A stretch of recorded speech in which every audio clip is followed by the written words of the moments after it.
الحمد للہ رب العالمین اللہم صلی علی سیدنا و مولانا محمد وعلی آلہ و اصحابہ و ازواجہ و اولیائہ و امتہ و بارک وسلم۔ پڑھنے کو نعت سید عالی وقار کی، منہ میں زبان چاہیے پروردگار کی۔ صدیق عکس حسن و جمال محمد است، فاروق ذل جاہ و جلال محمد است، سبحان اللہ۔ عثمان ضیاء شم کمال محمد است، حیدر بہار باغ خصال محمد است۔ سبحان اللہ۔ اسلام ما اطاعت خلفائے راشدین، ایمان ما محبت آل محمد است۔ سبحان اللہ۔ مصطفیٰ جان رحمت پہ لاکھوں سلام، شمع بزم ہدایت پہ لاکھوں سلام۔ اس کریم رحیم مالک و خالق کا شکر ہے جس نے ہمیں اپنے محبوبوں کا ذکر کرنے کی توفیق عطا فرمائی، جس کے آگے سارا حسن سجدہ ریز ہے، جس کی بارگاہ میں تمام صفات خود بھکاری بن کر جھکی رہتی ہیں، جو ہر شے کا خالق و مالک ہے، اور جس کی شان بے حد ہے، اور اس کی شان کیا، اس کے بندوں کی شان انسانی عقل سے ماورا ہے۔ اللہ کریم کا بے حد احسان اور شکر ہے کہ جس نے ہمیں اپنے حبیب اعظم خاتم النبیین امام الانبیاء حضرت سیدنا محمد رسول اللہ صلی اللہ علیہ وآلہ وسلم کی امت میں پیدا فرمایا اور ہمیں اپنے محبوبوں کی نسبت عطا فرمائی۔ اللہ کریم نے ہمیں اس امت میں پیدا فرمایا جس میں شامل ہونے کی خواہش انبیاء کرام نے کی، اور ہمیں اس امت میں پیدا فرمایا جس کے متعلق اللہ پاک قرآن میں فرماتا ہے کہ تم بہترین امت ہو۔ جہاں کعبہ شریف ہے نا، اس کعبے کے عین اوپر آسمانوں میں بھی ایک کعبہ ہے، اور وہ ساتوں آسمانوں میں ہے۔ ساتوں آسمانوں میں ایک ایک کعبہ ہے نورانی، اس کے گرد ہر وقت صبح و شام 70 ہزار فرشتے طواف کر رہے ہیں۔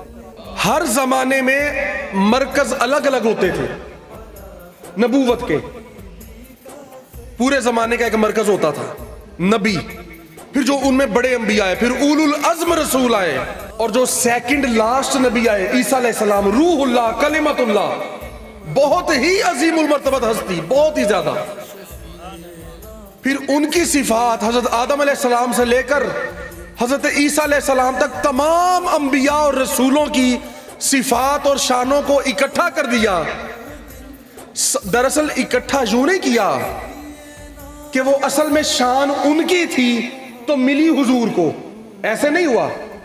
یہ شانیں پہلے سے ہی حضور کی تھی، ملی تھی ان انبیاء کو۔ حضور کی صفات اور شانیں کسی کو کوئی صفت عطا کر دی، کسی کو کوئی شان عطا کر دی۔ اینڈ پہ جب آخر پہ حضور آئے تو سارے مقام، ساری شانیں اور ساری صفتیں پھر اپنے مقام پر واپس پہنچ گئیں۔ جب ساری شانیں واپس آ گئیں، جو بکھری ہوئی شانیں تھیں، کہیں حسن کے جلوے تھے، کہیں صبر کے جلوے تھے، کہیں شکر کے جلوے تھے، کہیں اختیارات کے جلوے تھے، کہیں معجزے تھے، کہیں سیرت تھی، کہیں عاجزی تھی، کہیں جلال تھا، کہیں جمال تھا، سب کچھ تھا۔ سب کچھ جب اکٹھا ہو گیا اور واپس اپنے مقام میں پلٹ آیا تو حضور تشریف لے آئے۔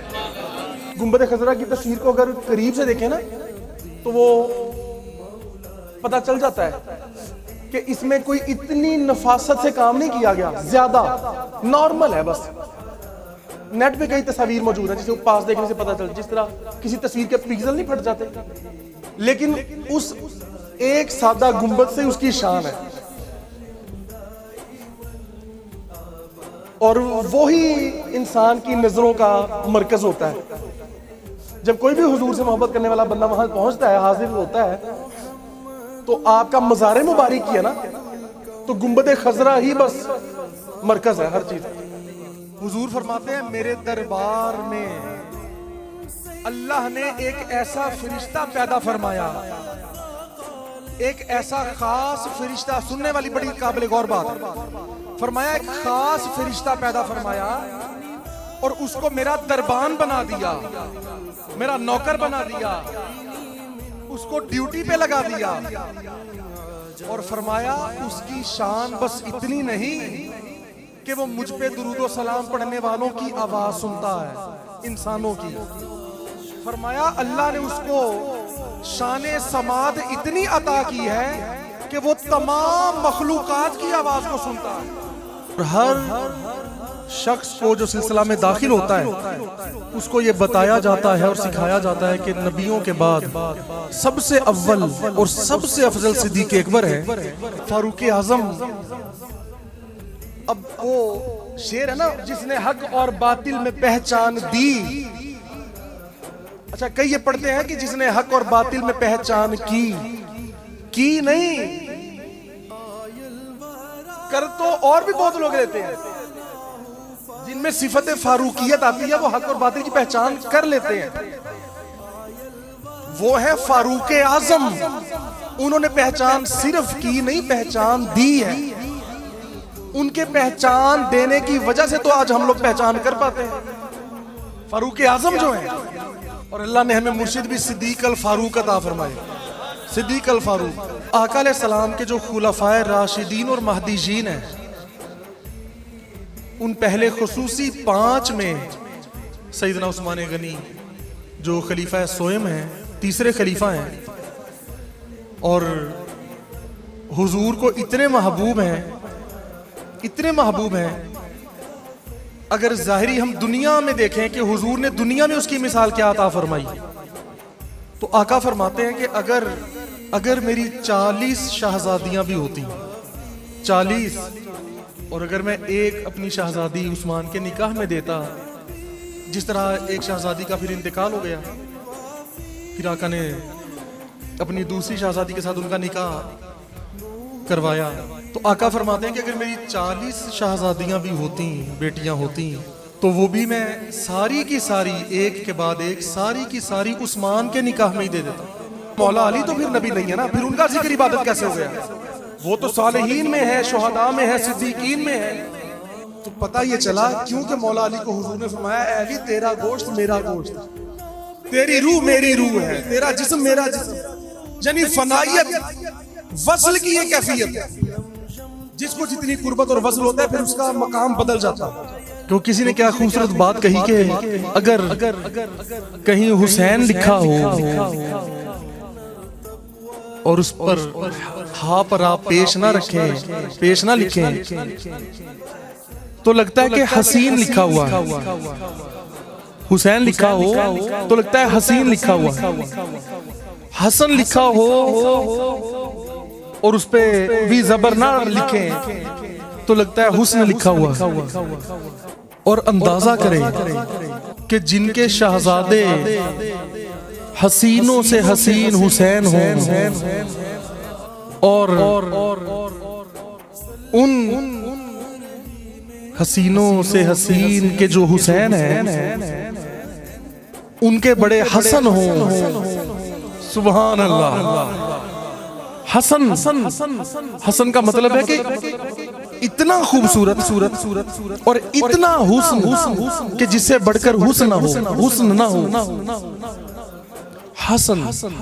تو یہ حسن سے اگلا لیول ہے، اگلا مقام حسن۔ تو جن کے بیٹے حسین اور حسن ہوں اور وہ ان کی بھی ماں ہوں، اور یہ حسن حسنین کریمین طیبین طاہرین قبلتین کو جن کے وسیلے سے ملا ہو، یہ سارا حسن حضور کا، حضور کا حسن جس کے وسیلے سے حسنین کو ملا ہو، وہ ذات سیدہ فاطمہ پاک کی۔ اللہ حقیقی حکمران ہے، اللہ حقیقی سلطان ہے، وہ شہنشاہ ہے، وہ جب چاہے جیسے چاہے کر دے۔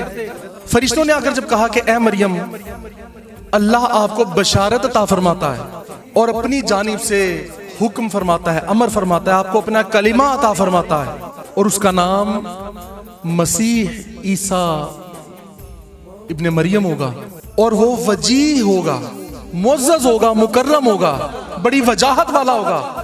کہاں پر؟ فرمایا دنیا میں بھی اور آخرت میں بھی، دنیا میں بھی اور آخرت میں بھی۔ یہ امت میں جو لوگ خلفائے راشدین کی محبت کو حضور کی محبت سے الگ قرار دیتے ہیں، الگ سمجھتے ہیں، ان میں حضور کی بھی محبت نہیں ہے۔ جو اہل بیت کی محبت کو حضور کی محبت سے الگ سمجھتے ہیں، ان میں حضور کی محبت بھی نہیں ہے، اور جو اللہ اور رسول کی محبت کو الگ سمجھتے ہیں، ان میں اللہ کی محبت بھی نہیں ہے، ان میں تو ہے ہی کچھ نہیں۔ خاص کچھ ہستیاں ایسی ہیں جن کا ذکر گناہوں کا کفارہ تو ہے لیکن ساتھ ساتھ عبادت بھی ہے۔ تو سوچو یار، جب انبیاء کا ذکر عبادت ہے تو امام الانبیاء کا ذکر کرنا کتنی بڑی عبادت ہوگا۔ آپ اولیاء کی تعلیمات کو دیکھ لیں، تعلیمات جس مرضی ولی کو دیکھ لیں، خواہ وہ مجذوب اور مست ولی ہو، خواہ وہ شریعت اور طریقت والا ہو، کوئی ہو، بس محبت، امن، اخوت، پیار، عشق، اختلافات سے دوری، مخالفتوں سے دوری، ان کی تعلیمات آپ کو بس یہی نظر آئے گی، اور وہ اپنی اصلاح کرتے ہیں، اور لوگوں کو تعلیم ہی یہ دیتے ہیں کہ اپنی اصلاح کرو۔ بڑے سے بڑا کوئی عالم ہو، کوئی فلسفی ہو، کوئی دانشور ہو، اس میں غلطی کا امکان بھرپور موجود ہوتا ہے۔ لازمی نہیں کہ ہر عالم غلطی کرتا ہے یا ہر کوئی غلطی کرتا ہے، امکان موجود ہوتا ہے، یعنی ہو بھی سکتی ہے اور کبھی کبھار ہو جاتی ہے، لیکن اللہ کا فقیر ولی جو ہے وہ جو بات عطا کرتا ہے اس میں غلطی کا امکان بھی نہیں ہوتا، اور اپنے رب کی اتنی نعمت و احسانات کے باوجود بھی اس سے ناخوش ہے، راضی نہیں ہو رہا۔ اس لیے فرمایا کہ جو اپنے رب کے تھوڑے دیے پہ راضی ہو جاتا ہے نا، اللہ بھی اس کے تھوڑے سے عمل سے راضی ہو جاتا ہے۔ اب ہم اللہ کے اتنے دیے پر بھی راضی نہیں ہیں، پھر کرو عمال، میں یہ بھی کرتا ہوں، میں یہ بھی کرتا ہوں، میں یہ بھی کرتا ہوں، جناب معاملہ نہیں سیٹ ہو رہا۔ پھر اسی لیے نہیں ہو رہا کہ جس نے تمہیں اتنا کچھ دیا تم اس کی اتنے عطا پر بھی راضی نہیں ہو، پھر وہ تم سے کیوں راضی ہو؟ تو اتنی باتوں کے باوجود یار اللہ تعالیٰ ہم پہ ایسے ایسے حکمران بھیج رہے ہیں جنہوں نے ملک کا بیڑا غرق کر دیا، تہز نہز کر دیا۔ نہیں، انہوں نے نہیں کیا، ہم نے کیا، یہ ہم نے کیا سب کچھ۔ یہ تو ہمیں بتا دیا گیا کہ تم یہ عمل کرو گے تو تم پہ ایسے حکمران آ جائیں گے۔ تو اللہ پھر پتہ کیا فرماتا ہے؟ حضور نے فرمایا پھر تم اللہ فرماتا ہے یہ نہ کہو، فرمان بھی یہی ہے کہ حکمرانوں کو برا نہ کہو، فرمایا میری طرف راغب ہو جاؤ۔ اللہ فرماتا ہے میری طرف راغب ہو جاؤ، مجھ سے توبہ کرو اور اپنے اعمال کو صحیح کرو، تو پھر میں ان حکمرانوں کو الٹا کر تمہارے پاس اچھے حکمران بھیج دوں گا، پھر انہیں حکمران لگا دوں گا تم پر۔ یہ جو اللہ کے اولیاء ہیں، جو صالحین ہیں، شہداء ہیں، صدیقین ہیں، ان کی شانیں پھر وراء الورا ہوتی ہیں، اور ہر پہلو میں یہ حضور کی سیرت کے مظہر ہوتے ہیں۔ تو ان کی شانیں ہیں، ان کی کسی بھی شان کا پہلو آپ دیکھیں تو وہ اپنے زمانے میں بے مثل و بے مثال نظر آتے ہیں۔ وہ لوگ پڑھتے ہیں نا کہ ایسی وچ جہان طریقت دے مرشد چن کے پڑھیا، تو میں اس پہ اکثر سوچتا ہوں کہ نہیں یار یہ شعر ہمارے پہ کم از کم مجھ پہ تو فٹ نہیں آتا۔ ہم نے کہاں مرشد چن کے پکڑا ہے؟ ہمیں تو پتہ ہی نہیں تھا مرشد ہوتا کیا ہے۔ یہ تو اللہ کی شان ہے کہ اس نے اپنے محبوب کے ذریعے ہزاروں لاکھوں لوگوں کو سیدھا رستہ دکھا دیا، ان سے ملوا دیا۔ تو جس طرح سے لمحے بھر میں حضرت آصف بن برخیہ، حضرت سلیمان کے امتی، جس طرح سے انہوں نے تخت کو اپنے نبی کی بارگاہ میں پیش کر دیا تھا نا، اس طرح ہمارے مرشد گناہگار امتیوں کو نبی پاک کی بارگاہ میں پیش فرما دیا کرتے ہیں، سبحان اللہ، اور آقا ان کو قبول کر لیا کرتے ہیں۔ بے شک، کیوں؟ کیونکہ آقا یہ دیکھتے تھے کہ لانے والا کون ہے۔ سبحان اللہ، وہاں نسبتوں کا بھرم رکھا جاتا ہے، اور وہ تو پہلے ہی امام الانبیاء جو ہیں وہ تو پہلے ہی رؤوف الرحیم ہیں، وہ تو پہلے ہی رحمت للعالمین ہیں۔ تو ہمارے مرشد نے ہمیں جو تعلیمات دیں اور ساتھ فیض دیا، وہ مولوی صاحب صحیح بیان کر رہے تھے کہ آپ کو تو فخر سے رہنا چاہیے، ہر وقت فخر کریں اس بات پر، خوش رہیں، طبیعتوں کی سختیاں جو ہیں وہ ہمیں چھوڑ دینی چاہیے، ہمیں نرمیوں سے رہنا چاہیے.